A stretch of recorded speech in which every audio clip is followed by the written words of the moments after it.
Mae'r iaith wedi dod yn rhan bob dydd yn fy mywyd erbyn hyn. Wy'n hapus yn mynd i'r theatr i weld drama Gymraeg neu darllen nofel yn y nos, siarad â ffrindiau. Wy'n gwirfoddoli mewn canolfan cymunedol, felly wy'n defnyddio'r iaith lot gyda'r cyd-gwirfoddolwyr fan yma. Yn y gwaith wy'n defnyddio fe tipyn bach mewn caffi ble dwi'n gweithio. Mae hwn yn nais gyda pobl sy'n dod yn aml iawn i'r caffi. Wy'n gallu, wy'n gwybod bod nhw'n siarad Gymraeg, a maen nhw'n gwybod bod fi'n siarad Gymraeg, felly mae'n lyflu iawn i defnyddio'r iaith mewn ffordd naturiol fel yna. Mae cwrsiau dwys dyn ni o rait o'r dechrau, felly maen nhw'n mynd trwy cwrs dwys dechreuwyr ac wedyn yn ymlaen i'r ail flwyddyn, trydydd flwyddyn ac yn y blaen. Ond hefyd mae llawer iawn o gefnogaeth iddyn nhw.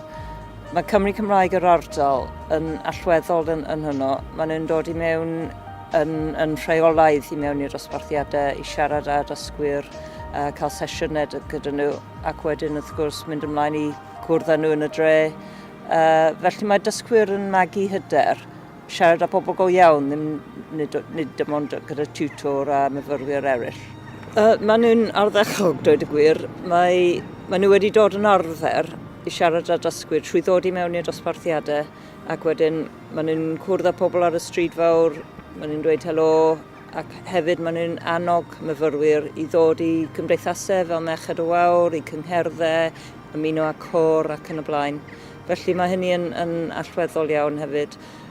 Peth arall yw bod cylchlythyr wythnosol sy'n cyrraedd y dysgwyr trwy e-bost, sy'n dweud beth sy'n ymlaen yn y dre, ac wedyn maen nhw'n gwybod beth sy'n ymlaen, a maen nhw'n gwybod hefyd bydden nhw'n nabod pobl na sydd wedi dod i mewn i'r dosbarthiadau.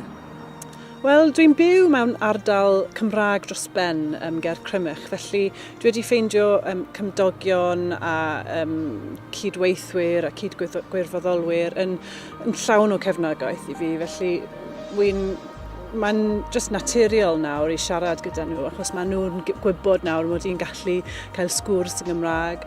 Felly, heb ddyn nhw, siŵr o fod byddai dal yn y lefel sylfaen, achos mae'n just rhywbeth naturiol nawr i siarad â nhw, siarad â ffrindiau, a siarad yn bob dydd yn y siopau a pob peth.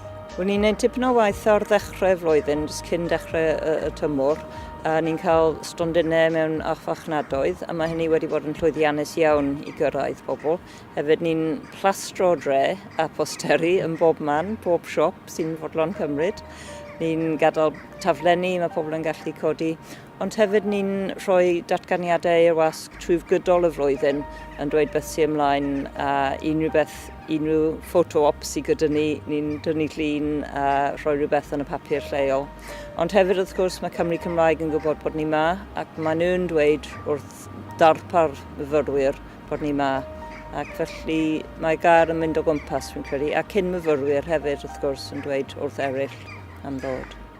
So erbyn hyn, mae yna sawl ffordd o cyflymu y proses dysgu. Ni wedi sefydlu y bont fach sy'n gwefan Moodle, ble mae adnoddau ar gyfer ymarfer gerfyr a dialogau a'r patrymau iaith mae pobl yn dysgu bob wythnos.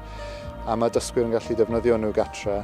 Maen nhw'n hefyd yn defnyddio nhw gyda'r ei gilydd mewn cyfarfodydd yn ystod gwyliau.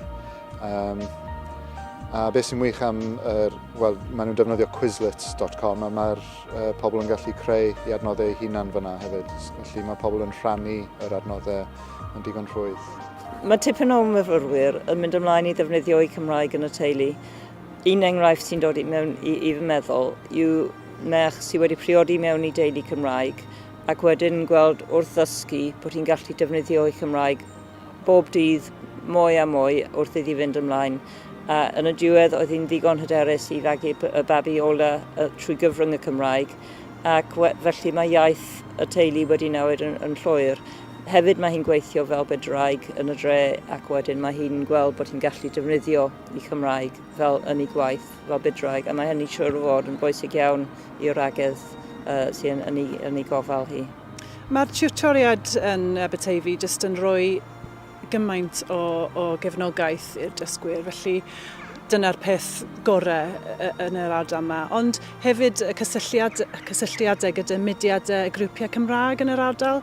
Dwi wedi ffeindio hwn yn greit o ran bod yn naturiol gyda'r iaith yn yr ardal. Wel, mae gennym ni dîm cryf iawn yn y marn ni. Ni wedi bod yn gweithio efo'n gilydd nawr ers bron i 8 mlynedd. Felly ni'n sôn am tîm profiadol iawn a tîm sefydlog. A un peth pwysig yw bod pawb yn anabod ni yn y dre. Felly ni yw Cymraeg i Oedolion fel petai. A mae hynny wedi bod yn bwysig iawn, fi'n credu. A'r ffaith bod ni'n cefnogi yn gilydd hefyd.